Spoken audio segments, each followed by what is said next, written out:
mais rápido, porque pro campeonato a proximidade é melhor, né? Então quanto mais próximo você faz o movimento de transição mais rápido, então a plástica do movimento fica muito legal, né? Então no campeonato isso aí conta muito. Mas tinha um pico que a gente treinava muito aqui perto, Santa Rita do Sapucaí, que era o lugar, tipo, bem daí, né? A Orgânia brasileira que a gente falava. O lugar é muito bom, só não é tão parecido com lá por causa da altura, né, do pico, do morro, mas a condição térmica assim era bem parecida. Então a gente ficava o mesmo esquema que a gente fazia lá na Europa, a gente fazia aqui, ficava lá um mês ali internado lá em Santa Rita, ficava um mês lá mas... Vocês chegaram a dar nome para uma vela da Sol? Assim, em 2005, quando saiu praticamente a primeira vela de acro, né? Porque em 2003 foi quando a acrobacia estava assim, explodindo, né? O pessoal estava conhecendo, né? Até então o pessoal tinha noção de acrobacia assim, numa espiral, engover, então os caras chegaram já fazendo o sat, dali a pouco já estava fazendo o tumbling, né? Que hoje é o infinity. Então essas manobras assim, tipo, meio que deu um impacto assim no meio do voo livre, né? Esse momento aí eu tava no momento certo.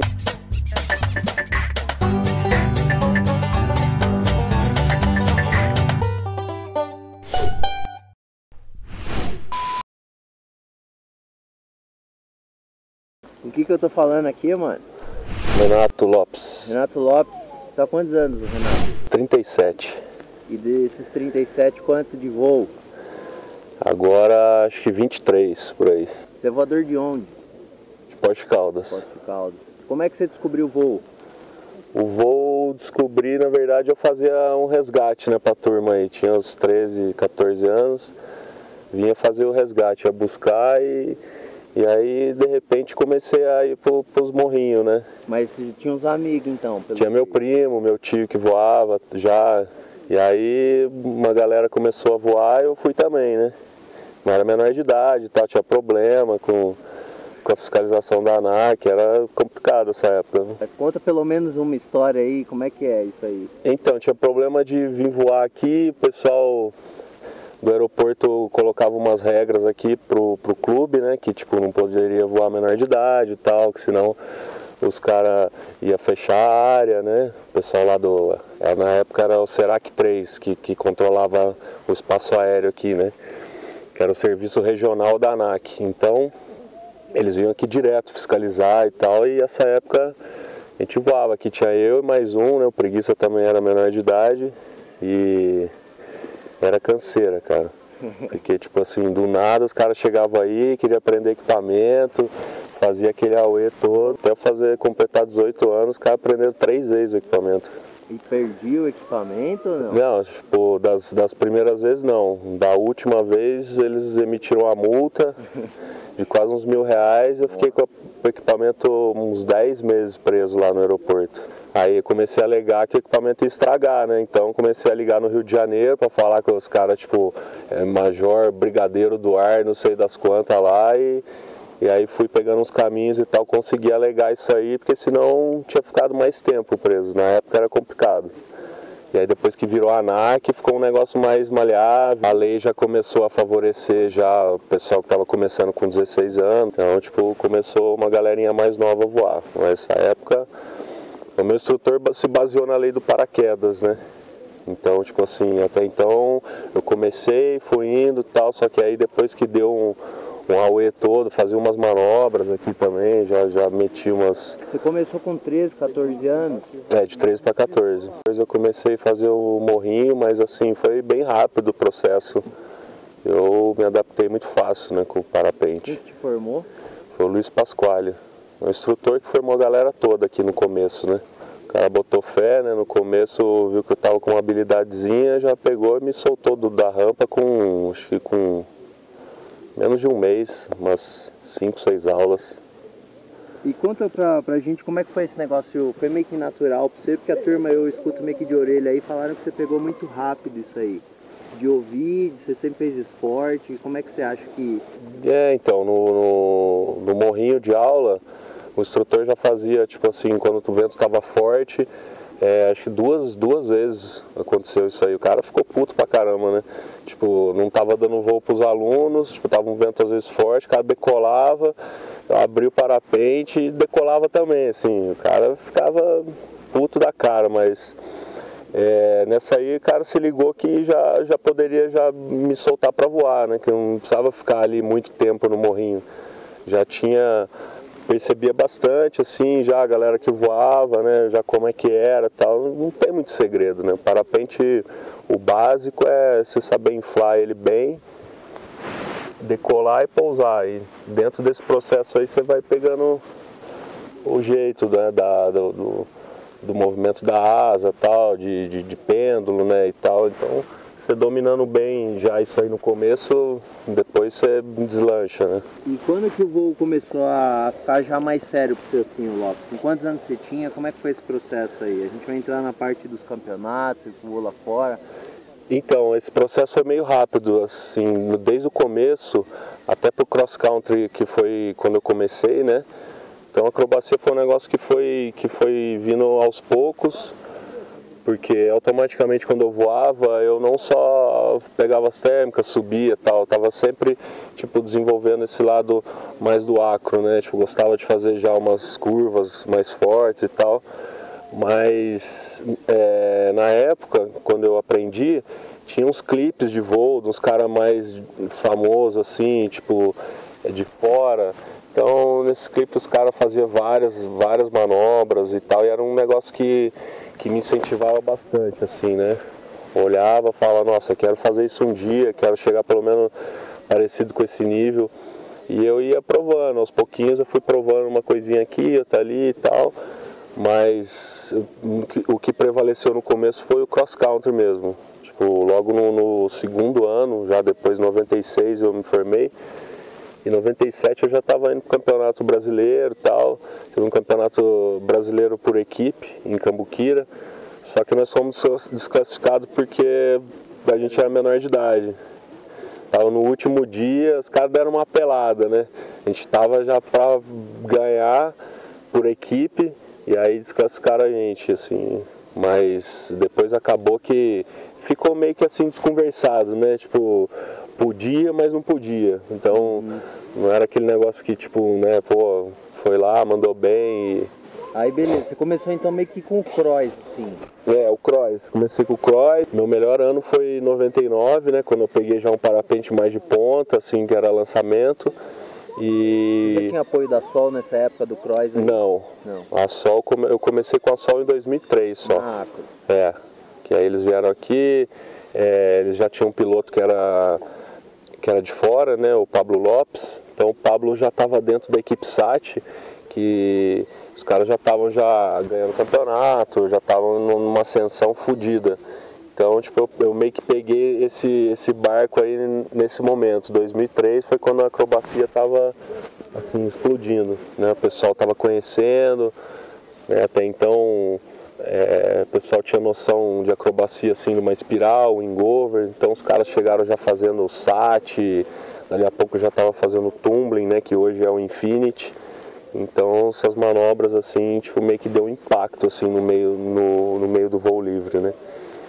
Então nesse momento aí eu tava no momento certo, na hora certa.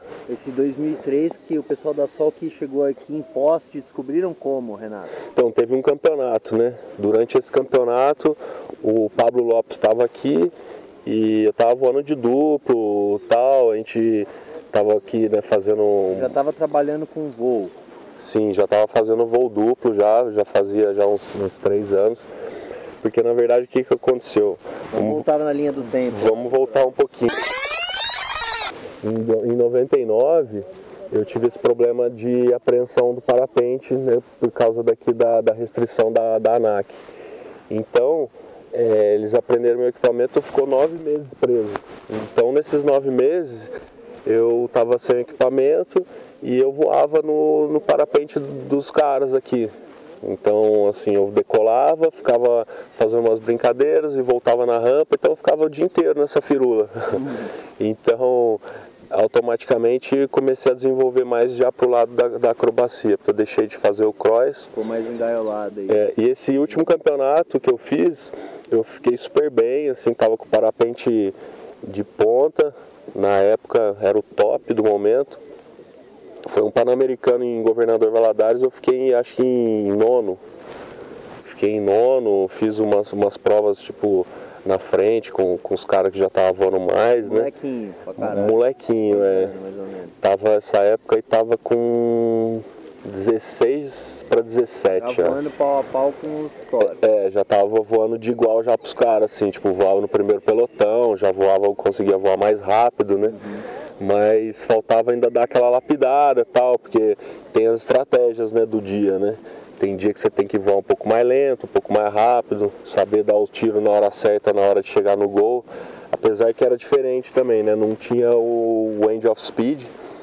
Antes era você vinha acelerado até cruzar a faixa, tinha um certo risco, né? Porque o pessoal tomava colapso baixo e tal, acabava tendo uns acidentes. Então melhorou esse lado aí. Então na época era isso aí, a gente voava com câmera fotográfica, né, para registrar os pontos. Quando você passava, você tirava lá 2, 3 fotos, né, para garantir, e o GPS te indicando onde que você estava indo, né? Tirava a velocidade e tal, as informações básicas, né, do GPS. Hoje o GPS, pessoal, ele é mais completo, né, o visor maior e tal. Hoje melhorou muito. Mas e aí esse ano eu acabei saindo, porque eu cheguei aqui em Poços, o pessoal daqui que estava na diretoria e tal, não sei o que aconteceu, que os caras queriam me pegar por tudo, né? Tipo, não sei, devia estar incomodando demais.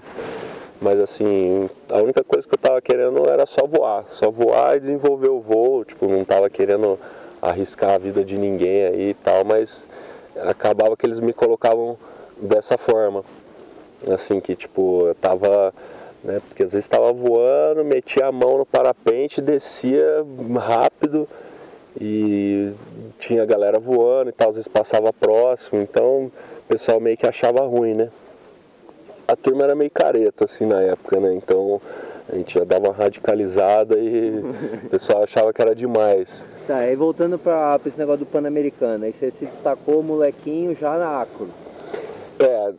Desde aí, então, eu comecei a pegar o parapente dos meus amigos, decolava já no intuito de fazer alguma coisa, ou provar alguma coisa que eu não sabia fazer, então eu estava todo momento me dedicando só a isso aí. E você aprendia como? Porque manobra é um negócio mais foda, assim, de ser, né? Minha referência era os caras que voavam de fora, que voavam nas outras marcas, né, tipo piloto de fábrica. É tudo vídeo, cara? Sim, tudo vídeo. Alguns pilotos de fábrica, eles faziam um vídeo, uns clipes assim, tipo... Mais explicativo? Umas coisas bem... Não tão explicativo. Era um negócio assim mais que você tinha que usar a tua percepção mesmo e analisar, ficar naquele movimento do controle assim que tinha. Era na época do videocassete ainda. A fita cassete você tinha um recurso no controle que você voltava, passava. Então eu tipo fazia muito isso aí.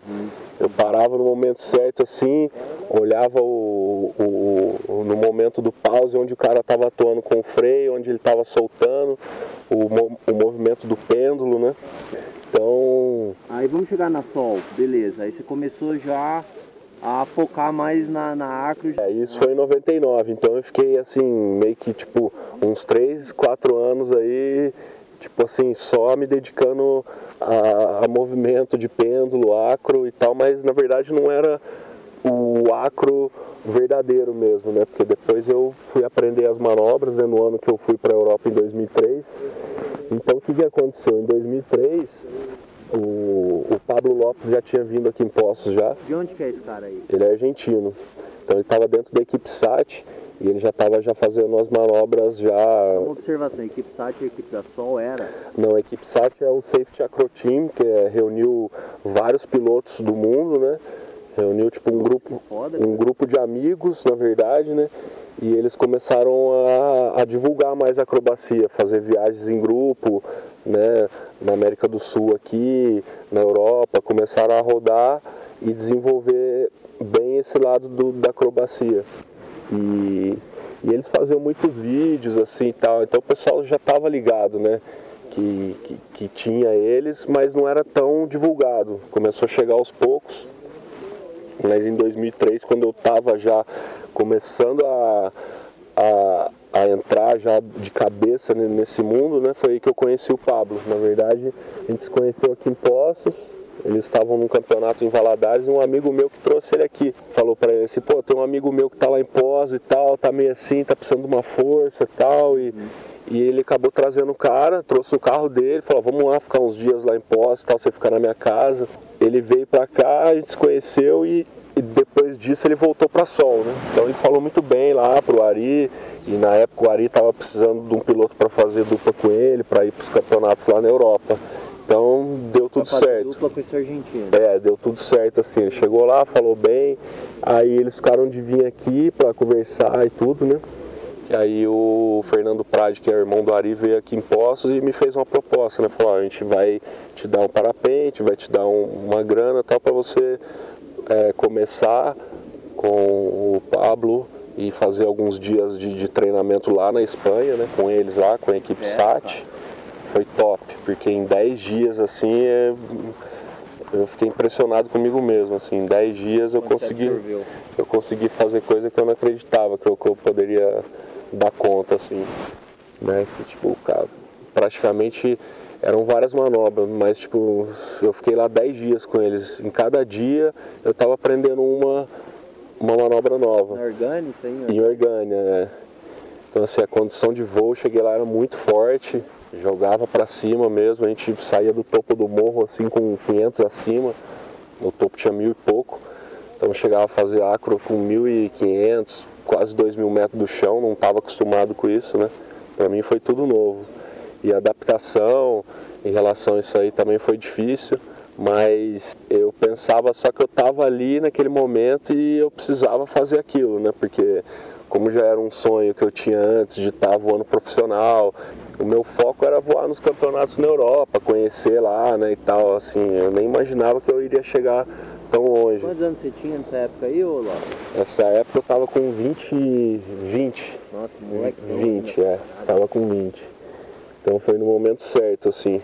E aí, depois dessa proposta, impressionante que no dia que a gente estava voando num evento aqui, nesse campeonato, eu fiz um voo duplo com uma moça e eu fui conversando com ela, né, e tal, porque o Pablo tava voando, a gente fez uma espiral junto, assim, espiral em espelho e tal, e aí automaticamente eu comecei a falar pra ela que a gente tava, né, prestes a fazer uma viagem, que eu ia aprender a fazer as manobras e tal, e que eu precisava de um patrocínio. Ela, tal, na hora assim, né, foi gostando da ideia, a gente pousou aqui, ela me deu o cartão, falou, toma meu cartão, me liga segunda-feira que eu vou te arrumar um patrocínio. Ô, louco. Cara, ela me arrumou uma grana, tipo, acho que uns 3 mil reais, assim, na época era bastante, poxa, o dólar era super baixo, então ela me conseguiu essa grana e me enviou umas roupas, né, que era da Kart Mini Brasil, que é uma empresa que fabrica kart ainda, né. Doideira. Então, ela gostou da minha história e falou, poxa, vou, né. Por que eu não dou essa sorte, caralho? Foi uma puta sorte, assim, foi... Num duplão, né? Tava no duplão voando com ela e a gente acabou fazendo umas manobras, o Pablo tava no outro parapente, então ela super curtiu a ideia e me apoiou por 2 anos daí. E você chegou nesse treinamento de 10 dias aí na Espanha? Esse treinamento de 10 dias foi um negócio assim, muito, foi inacreditável, porque automaticamente quando eu via esses vídeos, via o pessoal voando, eu vi os caras, né, e tal, tipo, poxa, esse, aquele. Aí eu tava nessa casa lá e, meu, essa turma tudo começou a chegar lá e tal, e eu lá, eu falei, nossa, eu tô dentro do negócio total, né. Então isso aí inspirou bastante também, porque no decorrer dos dias eu senti uma pressão, assim, eu falava, poxa, tô tendo uma oportunidade que quase ninguém tem. E tô tendo mais oportunidade ainda de estar com os melhores do mundo, né? Então isso aí no começo me ajudou muito. Durante os campeonatos, quando eu tava com esse pessoal, automaticamente, eu andando com os caras ali, eu já tava tipo, meio que encaminhado, né? Mas todos eles, assim, o Félix, o Pablo Lopes, o Félix Rodrigues, né, o Raul Rodrigues, que era o grande nome da época, no momento, né? Espanhol, pelo nome? Tudo espanhol. Ah, é forte, por causa do sítio deles lá, ô Lopes? Ali é o lugar que eles nasceram, né? Então eles acabaram desenvolvendo esse lugar só para acrobacia. Mas por que tem de especial lá que você falou que lá é que você já ganha altura rápida? Você ganha uma parede plana que você consegue ganhar altura, assim, você chega no topo em menos de 2 minutos. Com a condição você que... perde altura e ganha rápido. Ganha rápido, Então o processo que você faz de treinamento, ele rende muito. Você voando durante várias horas durante o dia. Sem água embaixo, nada? Sem água embaixo, nada, mas assim, isso aí te fazia o bom piloto, né? Porque automaticamente você teria que calcular tudo, né? Teria que calcular a altura, se você precisasse jogar um paraquedas de emergência, né? Então fazia tudo com segurança e sempre ligado para não dar algum problema, né? Falar de resultado aí, você já disputou aí nos campeonatos de acro, o que você já... Então, aí nos campeonatos de acro a gente começou a destacar no campeonato de dupla, né? Sincronizado. Aí mudou as duplas. Na verdade, o Pablo Lopes, o foco do Ari, daí foi em outro brasileiro. Tipo assim, ele queria que esse outro brasileiro... esse outro brasileiro queria que ele fizesse uma dupla comigo, porque como ele teria a mesma idade na época... mesmo nome, né? O marketing Renato Curreca. Pode crer. O Curreca é lá de Florianópolis. Então o Curreca já tinha ido pela Sol no ano anterior. Era molequinho também. Também, 2002, 2001 e tal. O que aconteceu? O Pablo começou a fazer dupla com o Horácio. E aí mudou o foco da Sol, né? Então automaticamente ele já fazendo dupla com o Horácio, ele meio que Uma panelinha se garantiu assim? E aí o Ari chegou aqui no Brasil, o Ari focou no Curreca e tal, vou investir nos dois. E o primeiro campeonato que a gente participou, nós já ficamos em sexto, assim, o negócio nunca tinha voado junto, assim, foi mó cagada. Deve ser bem mais difícil voar essa modalidade de sintonia com o outro. Espelhada. É o próprio detalhe da sintonia, né? Por mais que às vezes você nunca tenha voado com a pessoa, mas se já tiver uma sintonia boa em voo, a visão, né? Que é você saber exatamente o movimento que o teu parceiro vai fazer, tanto na entrada como na execução ou na saída do movimento. Então você já conseguindo já focar esse movimento assim, você tá evoluindo mais rápido, porque pro campeonato a proximidade é melhor, né? Então quanto mais próximo você faz o movimento de transição mais rápido, então a plástica do movimento fica muito legal, né? Então no campeonato isso aí conta muito. Então a gente começou a desenvolver bem isso aí, começando a voar bastante junto. Pra treinar lá? Eu ia, alguma temporada eu ia assim, tipo, quando começava a chover muito aqui, dezembro, janeiro, eu ficava por lá, em Florianópolis. Mas tinha um pico que a gente treinava muito aqui perto, Santa Rita de Sapucaí, que era o lugar, tipo, bem daí, né? A Orgânia brasileira que a gente falava. O lugar é muito bom, só não é tão parecido com lá por causa da altura, né, do pico, do morro, mas a condição térmica assim era bem parecida. Então a gente ficava o mesmo esquema que a gente fazia lá na Europa, a gente fazia aqui, ficava lá um mês ali internado lá em Santa Rita, ficava um mês lá mas... Vocês chegaram a dar nome para uma vela da Sol? Assim, em 2005, quando saiu praticamente a primeira vela de acro, né, porque a gente fazia com vela homologada. Que primeiro foi o Synergy, depois o Synergy 2 em 2004. Em 2005, no final de 2004, o projetista da Sol, o André Roté, mandou um e-mail pra gente e falou: tem um projeto na cabeça, vou fazer aqui e tal, vamos ver o que dá. Aí tá bom, né? Aí fez lá o projeto, eu fui num evento lá no Sul, ele entregou a vela pra gente lá e falou: agora testa aí, vê que não tinha nome, não tinha nada. Esse negócio voa. O parapente assim pequenininho, no começo até deu uma assustada, porque era muito mais rápido do que a gente voava, né? Tipo, mudou totalmente a configuração. Não, a primeira vela que eu fiz acro, ela tinha 23 metros. Depois o Synergy 2 que a gente voou já era um pouquinho menor, já tinha quase que uns... Mas o foco dessas velas não era para acro, tô dizendo, essa primeira vela desse projeto foi o primeiro projeto para acro. Focado no acro, já com o desenvolvimento de outras velas que tinha, o André Roté se baseou mais ou menos em algumas e conseguiu, né, fechar o pacote lá e moldar uma para a gente começar a testar, né? A gente estava lá no dia pensando, tal, falou, poxa, a gente precisa de um nome, vamos dar um nome tal, falou, pô, e Sonic, né? Poxa, o carinha vinha muito rápido, pegava toda a energia, saía rodando, falou, acho que tem a ver, né, e tal.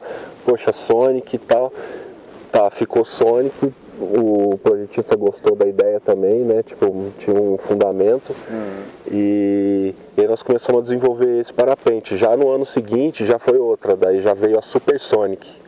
Na verdade, essa vela não foi Sonic, estou falando besteira aqui, essa vela foi Rups, que saiu. O nome foi o projetista que deu, não foi Sonic. Sonic foi no outro ano, isso aí foi no final de 2005.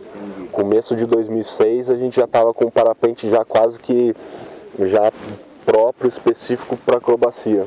Rups foi legal, ele deu uma base muito boa assim, do que a gente precisava mudar, né, do que precisava... Apesar de ser uma vela muito arisca, para fazer as manobras, assim, a gente teve que se adaptar bastante.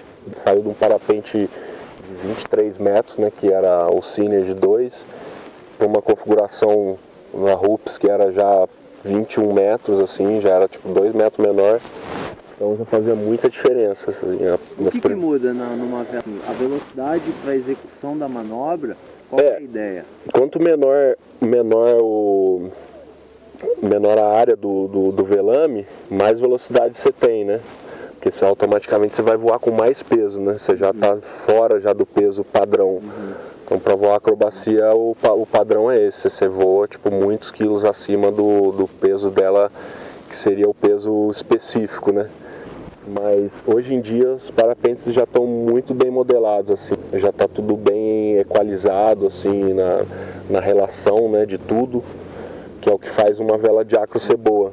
Na época a grande dificuldade dos projetistas era balancear, porque algumas velas eram boas para manobra dinâmica e outras eram boas para manobra de stall. Então conciliar isso aí nesse período que eu voava foi um desafio, assim, para os projetistas. Então uma vela saía boa no ano, assim, nossa, a vela está fazendo essa tal manobra assim muito bem, mas durante os campeonatos, assim, os eventos, você via, porque você precisava de uma diversidade, né, de movimentos para você poder fazer o seu programa.